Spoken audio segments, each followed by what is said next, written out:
Mira, te voy a contar algo que todavía me cuesta trabajo pronunciar sin que me tiemble la voz. La última vez que vi a mi primo Emiliano en persona me estaba diciendo que yo era la única persona decente en toda la familia, que jamás olvidaría lo que hice por él. Y 2 horas después descubrí que había vaciado la cuenta donde guardaba lo de la universidad de mi hija. Estoy hablando de ahorros de casi 8 años, cada peso que juntaba dejando de comprarme café, negándole juguetes a la niña, cancelando salidas. Y él me abrazaba mientras me lo robaba todo. Yo no sabía si pegarme un tiro o si reírme de lo estúpida que fui. Porque lo peor no fue el dinero, ¿sabes? Lo peor fue la forma en que usó cada uno de mis gestos de cariño para convertirme en cómplice de su mentira. A veces cierro los ojos y todavía puedo oler el Suavitel barato en su camisa mientras me decía que ya casi conseguía trabajo. Era un olor que yo misma compraba en el supermercado del barrio, de esos que rinden porque vienen en presentación familiar. Emiliano llegó a mi casa en un septiembre horrible, con una bolsa de lona y los ojos rojos de tanto llorar. Su mamá, mi tía Fernanda, lo había echado de su casa en Guanajuato porque él había tenido problemas con unas personas. Nunca me dijo exactamente con quién, pero yo elegí creerle. Siempre se me ha hecho muy fácil creerle a la gente cuando llora. Y él lloraba bonito, con hipo, como si de verdad estuviera arrepentido de una vida que apenas empezaba a conocer. Ahora que lo repito así, en voz alta, me dan ganas de cachetearme a mí misma por pende, por ingenua. Porque las señales estaban ahí desde el primer día, solo que yo las maquillaba con frases como es que ha sufrido mucho o todos merecemos una segunda oportunidad. Emiliano llegó justo el fin de semana que yo estaba pintando la recámara de mi hija. La iba a pasar de rosa a lila porque Valentina ya se sentía muy grande para princesas. Me ayudó a mover el ropero y hasta raspó una esquina sin que se lo pidiera. Mi hija lo adoró instantáneamente, le decía tío Emi y él le enseñaba a dibujar con los dedos sobre el serrín. ¿Cómo podía desconfiar de alguien que le sacaba risas a mi hija mientras yo trabajaba turnos dobles en el call center? A veces regresaba a las 11 de la noche y encontraba la cocina limpia y a Valentina dormida con el uniforme de la escuela listo para el día siguiente. Eran esas pequeñas cosas las que me hacían pensar que por fin alguien me echaba la mano sin pedir nada a cambio. Y mientras tanto, el desgraciado ya se había aprendido mis horarios mejor que yo. Déjate pongo en contexto porque si no, esto no se entiende. Yo soy Mariana, tengo 34 años, vivo en Querétaro con mi hija Valentina que tiene 11, y trabajo en un call center en inglés desde hace como 6 años.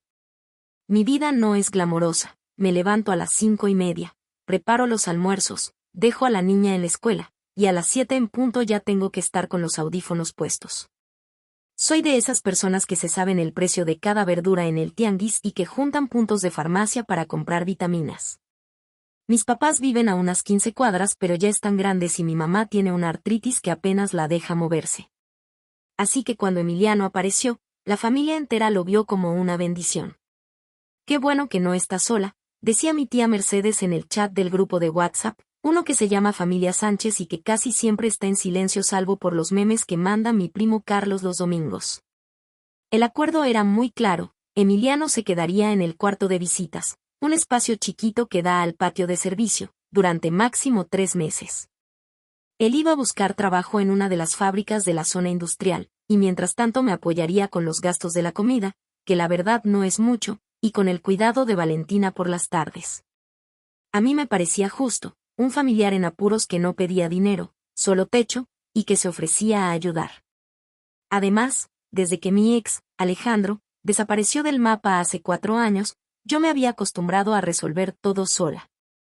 Tener a alguien en casa que incluso me preparaba un vaso de agua de limón cuando llegaba agotada, me hizo sentir algo que creía perdido, la sensación de que no todo era lucha. Eso fue lo que me durmió, la maldita sensación de tregua que tanto necesitaba. El barrio donde vivo es tranquilo, de esos donde todavía hay señores que barren su pedazo de banqueta y perros que ladran pero no muerden. Hay una panadería en la esquina que a las 6 de la tarde huele a concha recién hecha, y Emiliano se encargaba de comprar el pan dulce para la cena. Pequeños gestos que se acumulaban como piedritas en un frasco. Mi hija le tomó tanto cariño que hasta dibujó un retrato de él con bigote de crayón y lo pegó en la puerta del refrigerador. A veces me escribía cartitas donde decía gracias por dejarme estar aquí con una letra temblorosa que casi parecía de niño. Yo las guardaba en una caja de zapatos, como si fueran recibos de que estaba haciendo lo correcto. ¿Tú crees que alguien que escribe a mano con esa ternura puede estarte robando al mismo tiempo? Pues sí, puede. Lo que yo no veía era que Emiliano nunca mencionaba ningún nombre de empresa, ninguna entrevista concreta. Decía cosas como mañana tengo una prueba de manejo en una bodega o parece que hay vacante en mantenimiento, pero los días pasaban y no se concretaba nada. Una vez le pregunté si necesitaba que lo llevara a algún lado para dejar solicitudes y me dijo que no, que prefería caminar para conocer la zona. Me sirve como terapia, dijo. Y yo, por no meterme en su proceso, dejé de preguntar. Mi mamá siempre dice que soy demasiado respetuosa con los límites ajenos, pero la verdad es que me daba miedo incomodarlo y que se fuera justo cuando Valentina se estaba encariñando tanto. Preferí tragarme las preguntas y seguir pagando los recibos de agua que llegaban cada vez más altos porque ahora se bañaban 3 en casa. Emiliano tenía una habilidad especial para desviar conversaciones difíciles con anécdotas de nuestra infancia. Recordaba cosas que yo misma había olvidado, aquel cumpleaños donde se rompió la piñata antes de tiempo, las enchiladas suizas de mi abuela, el perro de mi tío que se llamaba Chocomil. Cada vez que yo intentaba hablar de dinero, él sacaba uno de esos recuerdos compartidos y a mí se me hacía un nudo en la garganta. Porque yo sí quería a ese primo con el que jugaba a las escondidas en el solar. Y él lo sabía. Y usó ese amor como un escudo para que yo no viera lo que ya estaba pasando, que mientras me contaba lo de Chocomil, ya se había aprendido de memoria donde guardaba yo el cajón con los papeles del banco. La primera vez que sentí algo raro fue un miércoles de febrero, de esos que huelen a polvo y a tarde gris. Yo estaba en la cocina picando cebolla para un guisado, y oí a Valentina preguntarle a Emiliano por qué el cajón de mamá ya no cerraba bien. No le di importancia inmediata, pero cuando fui a la recámara, noté que el cajón de mis documentos estaba ligeramente abierto y una esquina del estado de cuenta sobresalía. Lo primero que pensé fue que yo misma lo había dejado así por el apuro de la mañana. Lo segundo fue que Valentina a veces curiosea buscando etiquetas para sus manualidades. Lo tercero, y esto ya me hizo fruncir el ceño, fue que el folder donde guardaba las claves tenía una mancha de grasa que no recordaba haber visto antes. Era una mancha chiquita, como de papas fritas, y Emiliano comía papas fritas todo el tiempo. Esa noche, mientras se lavaba los trastes, lo observé desde el pasillo sin que él me viera. Tarareaba una canción de los Tigres del Norte y se movía con una soltura que no le había notado en semanas. Se veía relajado, casi feliz, y algo en esa felicidad me pareció fuera de lugar. Porque una persona que está en apuros, que no consigue trabajo, que vive en un cuartito de servicio, no tararea tan tranquila mientras enjuaga una olla con frijoles pegados. No sé si me explico. Era una alegría que no coincidía con su situación. Debería haber hecho algo en ese momento, pero me convencí de que estaba siendo paranoica, que la vida ya me había vuelto desconfiada y que no era justo proyectar mis miedos en el único familiar que me ayudaba. Me repetí eso como un mantra durante 3 días, justo los 3 días que él aprovechó para hacer la primera transferencia pequeña. El siguiente fin de semana, mientras Emiliano llevó a Valentina al parque, yo me senté a revisar mis estados de cuenta por primera vez en 2 meses. Y ahí estaba, un movimiento de 1,200 pesos hecho desde un cajero automático a una cuenta que no reconocía. No era una cantidad enorme, pero yo no había hecho ese retiro. Llamé al banco con el corazón latiéndome en las sienes, y la operadora me dijo que el movimiento se hizo con la tarjeta física y el NIP correcto a las 10 de la noche de un jueves. Un jueves en el que yo estaba en entrenamiento del trabajo hasta las 11. Un jueves en el que Emiliano se quedó solo en casa con Valentina dormida. Colgué el teléfono y me quedé mirando la pantalla de mi laptop como si contuviera la respuesta a una ecuación imposible. No podía ser. No podía ser él. Pero si no era él, entonces tenía que ser yo sonámbula y adivina de NIPS ajenos. Lo encaré esa misma noche, con el miedo metido entre las costillas y un temblor en la barbilla que no me dejaba hablar derecho. Emiliano me escuchó con los ojos muy abiertos, casi ofendidos. Mari, ¿cómo crees? Yo jamás te haría algo así, me dijo, y su voz sonó tan firme que por un momento sentí alivio. Luego me explicó que tal vez me habían clonado la tarjeta en el supermercado, que eso pasaba mucho, que su propio amigo Toño había perdido 10,000 pesos así. Me habló con tanta seguridad que yo empecé a dudar de mi propia lógica. Me aconsejó que cancelara el plástico, que pusiera candados de seguridad, y me ayudó a descargar la app del banco en mi celular para que yo pudiera monitorear todo en tiempo real. Esa noche hasta me preparó un té de manzanilla y me contó que él estaba viendo cómo ahorrar para pagarme una pequeña renta cuando encontrara algo fijo. Me quedé dormida sintiéndome culpable por desconfiar de alguien tan atento. Durante la siguiente semana Emiliano redobló sus muestras de cariño y utilidad. Llegó a casa con una bolsa de mandado que pagó de su bolsillo, según dijo, aunque ahora no sé de dónde sacaba ese dinero. Reparó la bisagra de la puerta del baño que llevaba meses chillando, podó las bugambilias del patio, y hasta cosió un botón de la chamarra escolar de Valentina. Todo esto lo hacía cantando bajito, con una paciencia de santo que a mí me desarmaba por completo. Y sin embargo, cada que yo entraba a la app del banco, sentía un escalofrío. No porque viera movimientos extraños, sino porque todo estaba en orden. Demasiado en orden. Como si alguien supiera exactamente cuándo no debía tocar nada para que yo dejara de revisar. Una tarde, mientras doblaba ropa en la sala, sonó mi celular con un mensaje del banco que no alcancé a leer bien. Era una alerta de inicio de sesión desde un dispositivo desconocido. Corrí a la app, cambié la contraseña, y cuando fui a preguntarle a Emiliano si había usado mi computadora, lo encontré en su cuarto con la puerta entreabierta, hablando por teléfono en voz baja. Alcanzaba a escuchar fragmentos. No, ella no sospecha nada, está bien digo, confiada, sí, en 2 semanas cae lo gordo. Se me heló la sangre de una forma que no puedo describir. La palabra confiada me cayó como una pedrada en el pecho.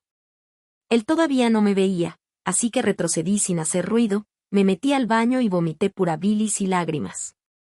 Ahí, arrodillada frente al excusado, entendí que llevaba meses viviendo con un extraño que se vestía con la piel de mi primo. Pero lo peor es que todavía no sabía que era lo gordo. Y mi hija seguía llamándolo tío Emi. Decidí no decirle nada de lo que había escuchado. Pasé 2 semanas enteras actuando como si todo estuviera bien, sonriendo cuando él me ofrecía un vaso de agua, agradeciendo sus pequeñas ayudas con la misma voz de siempre. Fueron los días más difíciles de mi vida, porque cada muestra de cariño que él me daba yo la traducía en mi cabeza como un paso más hacia el abismo. Llamé a mi amiga Diana, que trabaja en sistemas en la misma empresa, y entre lágrimas le conté todo. Ella fue la que me sugirió instalar una aplicación espía en mi propia tableta, una que se activa con el movimiento y graba sin hacer ruido. Escondí la tableta detrás de unos libros en la sala, apuntando directo al cajón de mi buró. Me sentía sucia haciéndolo, como si yo fuera la traidora, pero me repetía que si estaba equivocada, simplemente borraría los archivos y le pediría perdón al universo por desconfiar. Diana también me ayudó a revisar el historial de movimientos de mi cuenta desde la primera semana de septiembre.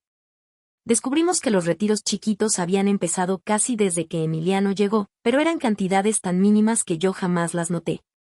100 pesos un martes, 200 un viernes, otra vez 80, siempre en cajeros de la colonia. Era como si estuviera midiendo mi capacidad de atención, como un depredador que prueba si la presa está dormida. Esa noche me senté en el suelo de mi cuarto, abracé mis rodillas y me quedé mirando la pared hasta que se borró la luz del día. No podía entender cómo alguien que me llamaba prima con tanto cariño estaba al mismo tiempo vaciando mi cuenta como quien saca monedas de una alcancía rota. Lo que más me dolía era que Valentina lo adoraba, y yo iba a tener que romperle esa ilusión de un tajo. Una tarde, mientras Emiliano llevaba a la niña a la clase de danza, Diana me avisó que la aplicación había grabado algo. Corrí a mi casa, entré al baño para que nadie me viera si de casualidad él regresaba antes, y reproduje el video con las manos temblorosas.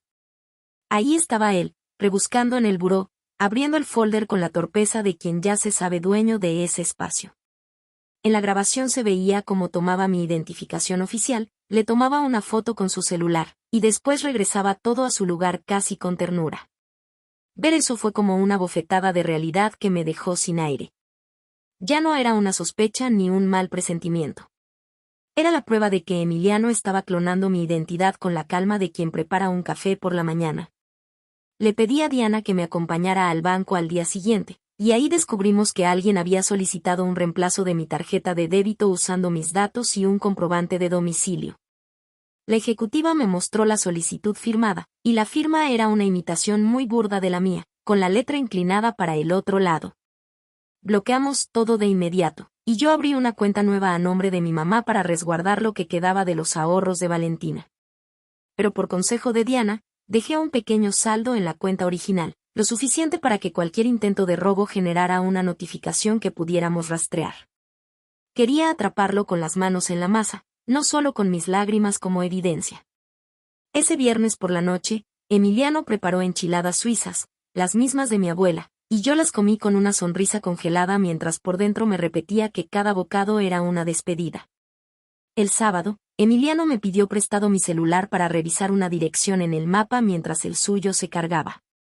Se lo di sabiendo que ya no había nada comprometedor en él, pero aprovechó exactamente 30 segundos para revisar la aplicación del banco, como si verificara que el saldo seguía ahí. Yo lo observé de reojo desde la cocina, con el corazón latiéndome tan fuerte que sentía que se me iba a salir por la boca.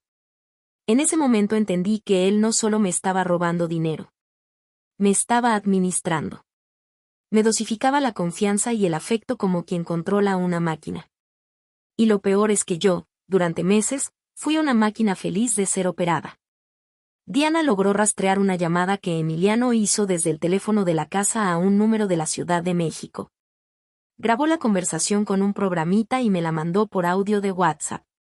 Escuché a Emiliano decir que el lunes cae la transferencia grande, que la prima ya no revisa nada y que la cuenta estaba gordita. Usó esa palabra, gordita, como si hablara de una alcancía a la que solo le faltaba el martillazo final.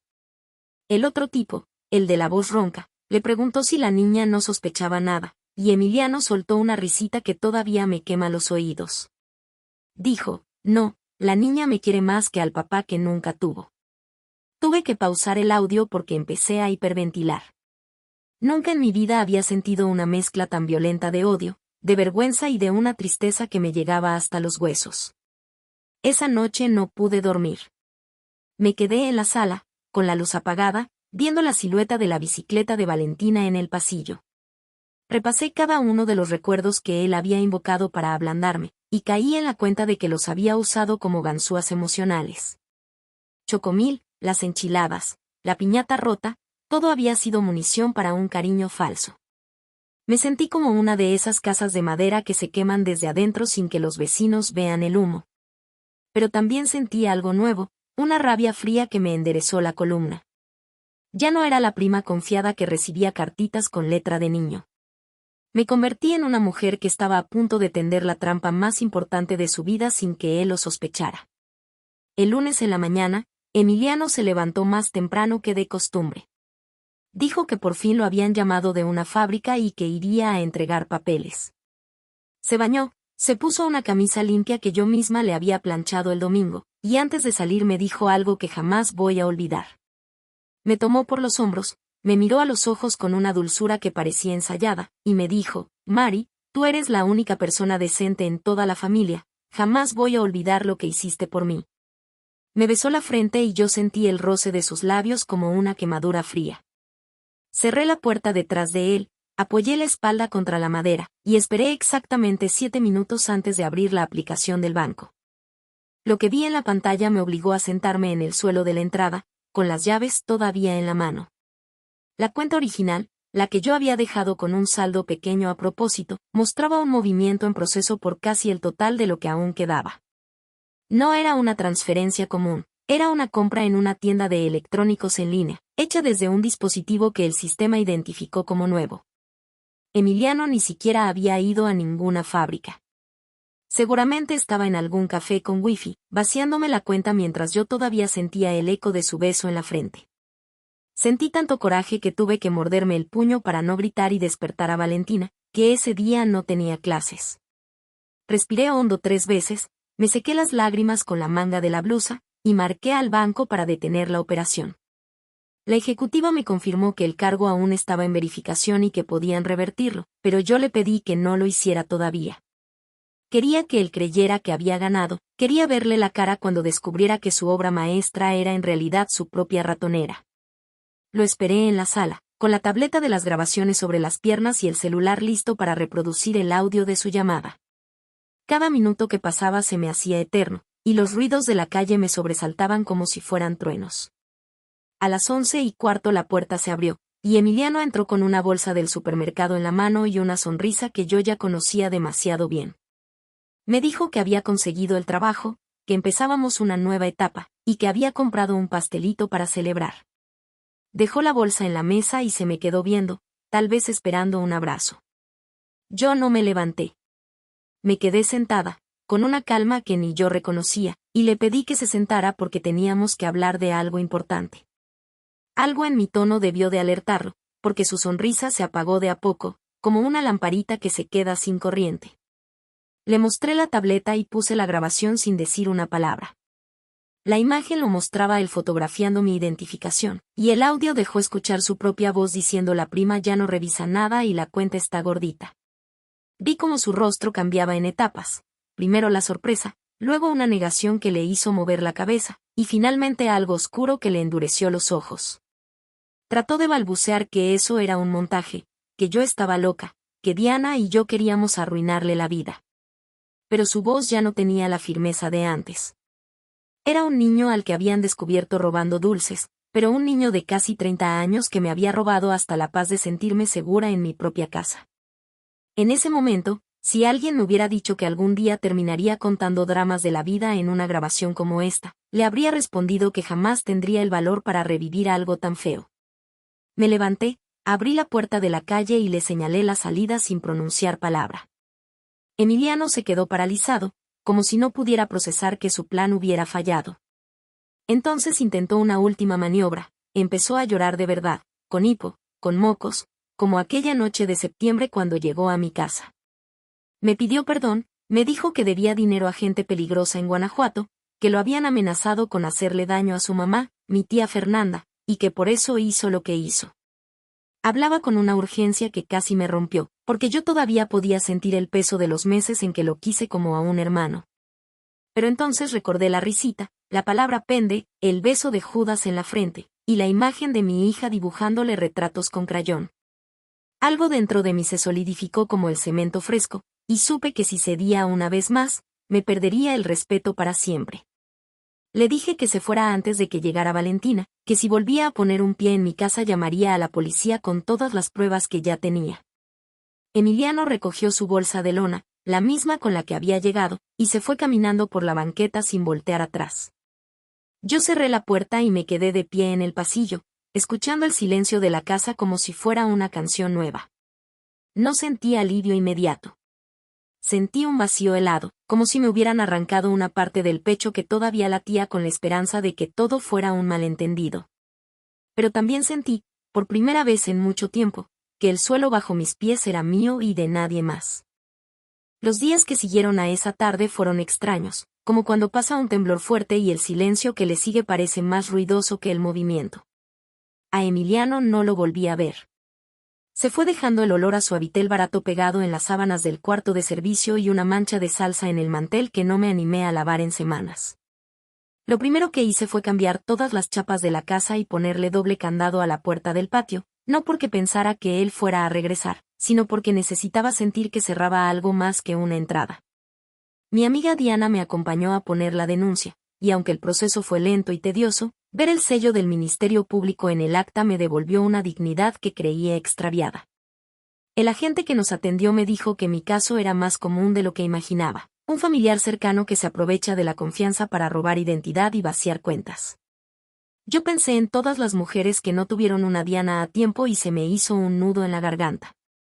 Valentina tardó en entender por qué el tío Emi se había ido sin despedirse. Al principio se ponía triste y me preguntaba si había hecho algo malo, si sus dibujos no le habían gustado. Me partía el alma explicarle, con palabras de 11 años, que a veces las personas que queremos hacen cosas que nos lastiman sin que nosotras tengamos la culpa. Un día, ella misma despegó el retrato del refrigerador y lo guardó en una cajita de cartón, y ese gesto silencioso me dijo que entendía más de lo que yo creía. Esa noche lloramos juntas, abrazadas en su cama lila, con la luz apagada y el ruido del ventilador como único testigo. Fue un llanto limpio, sin rabia, un llanto que cerraba la herida en lugar de abrirla más. Desde entonces, cada vez que pasábamos por la panadería de la esquina, Valentina me apretaba la mano y me decía hoy no compramos conchas, mamá, y yo entendía que su manera de protegerme era renunciar a un pan dulce. La justicia poética llegó sin que yo la buscara, como suelen llegar las cosas buenas cuando dejas de perseguirlas. A las 3 semanas de haberse ido, mi tía Fernanda llamó al grupo de WhatsApp de la familia para pedir disculpas públicas. Contó que Emiliano le había robado también a ella antes de llegar a mi casa, que por eso lo echó de Guanajuato, y que nunca tuvo el valor de advertírmelo por vergüenza. La confesión dividió al chat familiar. Unos le exigieron a mi tía que viniera personalmente a Querétaro a darme la cara, otros dijeron que yo era una resentida y que debería perdonar. Mi mamá, que casi nunca escribe por la artritis, puso un mensaje de 2 líneas que valió más que 1000 discursos. Mi hija no necesita el perdón de nadie, necesita que respeten su dolor. Leí eso en la sala de espera del banco y lloré en silencio, pero esta vez de agradecimiento. La misma tía Fernanda me transfirió un dinero para cubrir lo que su hijo me robó, un gesto que no reparaba todo pero que al menos reconocía la herida. Yo retomé el control de mis finanzas con una disciplina casi feroz. Cancelé la cuenta comprometida, moví los ahorros de Valentina a un fondo de inversión a plazo fijo que no se puede tocar sin mi presencia física, y abrí una cuenta de débito nueva con alertas para cada movimiento. Cada quincena, al recibir mi sueldo del call center, sentía una satisfacción callada al ver que cada peso se quedaba exactamente donde debía. Diana me regaló un cuaderno de tapa dura para llevar un registro manual de gastos, y yo lo llené con mi letra redonda y apretada, anotando hasta el último café que me compraba. Ese cuaderno se convirtió en mi pequeño ritual de autonomía, una forma de decirme a mí misma que nadie volvería a administrar mi vida sin mi permiso. Cuando pude reponer la mitad de lo perdido, me llevé a Valentina a comer tacos al pastor al centro y brindamos con horchata, sin decir mucho pero riendo con ganas. Ahora que miro hacia atrás, me doy cuenta de que lo más dañino no fue el dinero. Fue la forma en que él me hizo dudar de mi intuición, de mi capacidad para leer a las personas, de mi derecho a poner límites. Durante meses me repetí que exageraba, que era injusta, que no podía juzgar a alguien que me ayudaba a mover un ropero. Ese diálogo interno fue más venenoso que cualquier retiro bancario, porque me convenció de que mi única función era ser útil y comprensiva. Tardé terapia y muchas pláticas con Diana en entender que la bondad no es un cheque en blanco, y que querer a alguien no te obliga a financiar sus mentiras. También aprendí que la familia no es un escudo mágico contra la maldad. La traición más devastadora puede venir envuelta en recuerdos de infancia y olor a suavitel familiar. Valentina me enseñó, sin proponérselo, la diferencia entre perdonar y volver a confiar. Una noche me dijo que podía perdonar a Emiliano para no tener el coraje metido en el pecho, pero que no quería volver a verlo nunca más. Yo me quedé callada, sorprendida por la sabiduría de una niña que apenas llegaba a mi hombro. Esa frase se me quedó grabada como un mantra, y cada vez que algún familiar insistía en que había que dejar las cosas en el pasado, yo repetía para mis adentros: perdonar no significa darle otra vez las llaves de tu casa. He llegado a pensar que la verdadera justicia poética no fue verlo huir con la bolsa de lona, sino descubrir que soy mucho más fuerte de lo que él jamás imaginó. Y mira, aquí estoy, contando dramas de la vida como si fuera la protagonista de una telenovela de la tarde, pero esta historia me pasó a mí, con cajero automático y recibos de luz incluidos. Lo cuento porque sé que hay muchas mujeres que ahorita mismo están alojando a un familiar querido y no se atreven a revisar sus estados de cuenta por no parecer desconfiadas. A ellas les dedico cada palabra, cada lágrima que derramé en el baño, cada silencio incómodo frente a un plato de enchiladas suizas. No se trata de volverse paranoica ni de vivir con las persianas cerradas. Se trata de entender que el amor y la precaución pueden habitar la misma casa, sobre todo cuando del otro lado hay alguien que se está aprovechando de tu nobleza. Así que ahora te pregunto, amiga, amigo, quien sea que me escucha, ¿tú qué habrías hecho en mi lugar? ¿Habrías llamado a la policía? ¿Habrías enfrentado a la familia completa? ¿Habrías preferido callar para no romper la ilusión de una niña? A veces me quedo despierta pensando en si debí ser más dura o si fui demasiado blanda al dejarlo ir sin un escarmiento mayor. Pero luego veo a Valentina dormir tranquila en su recámara lila, con su cajita de cartón en el buró, y sé que tomé la decisión que mejor protegía su paz. Igual que mi mamá escribió aquel mensaje en el grupo, yo quiero creer que hay una diferencia entre guardar rencor y exigir respeto. Y tú, si esta historia te removió algo, dime qué piensas, porque a lo mejor me ayudas a entender lo que todavía me falta procesar de todo esto.